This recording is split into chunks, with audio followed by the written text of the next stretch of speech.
حضرت ابو ہریرہ رضی اللہ تعالی عنہ سے روایت ہے، مسلم نے اس کو روایت کیا اپنی کتاب میں، نبی صلی اللہ علیہ وسلم نے فرمایا کہ مجھے سبحان اللہ والحمد للہ ولا الہ الا اللہ واللہ اکبر کہنا ہر اس چیز سے زیادہ محبوب ہے جس پر سورج طلوع ہوتا ہے.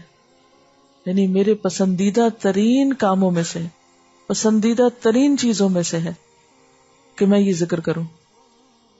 پھر اسی طرح آپ دیکھیے ایک دفعہ درود شریف پڑھنے میں کتنا ٹائم لگتا ہے، صرف ایک بار. اور مختصر درود مثلا اللہم صلی علی محمد وعلی آل محمد، یا اللہم صلی علی سیدنا مولانا محمد وبارک وسلم، یا پھر صلی اللہ علیہ وسلم. کتنی دیر لگتی؟ صلی اللہ علیہ وسلم کہنے میں کتنی دیر لگتی؟ اللہم بارک وسلم علی نبینا محمد کتنی دیر لگی؟ 1 سیکنڈ یا 2 سیکنڈ زیادہ سے زیادہ.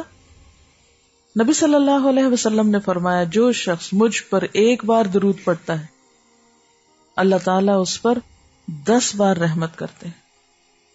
10 رحمتیں آتی ہیں اس پر جو ایک بار درود پڑھے. ہمیں رحمت کی ضرورت نہیں، ہم رحمت نہیں چاہتے، ہم سب چاہتے ہیں، بہت ضرورت ہے ہم سب کو، اور اللہ کی رحمت ہی سے تو بخشے جائیں گے. لیکن جس طریقے سے رحمت آتی ہے وہ طریقہ نہیں اختیار کرتے، اس میں کوتاہی کرتے ہیں، اس میں سستی کرتے ہیں. جیسے کل بھی بات ہوئی تھی نا کہ وقت کو ضائع کرنے میں کچھ اسباب ہمارے ذاتی ہیں، اور ان ذاتی اسباب میں کیا ہے؟ صرف سستی، کوتاہی، غفلت. موقع ہے، وقت ہے، ہمت ہے، طاقت ہے، علم ہے، پتہ ہے، بس سستی. تو اس میں کچھ چیزیں ایسی ہیں کہ جن کے بارے میں سستی جو ہے وہ انتہائی نقصان دہ ہے.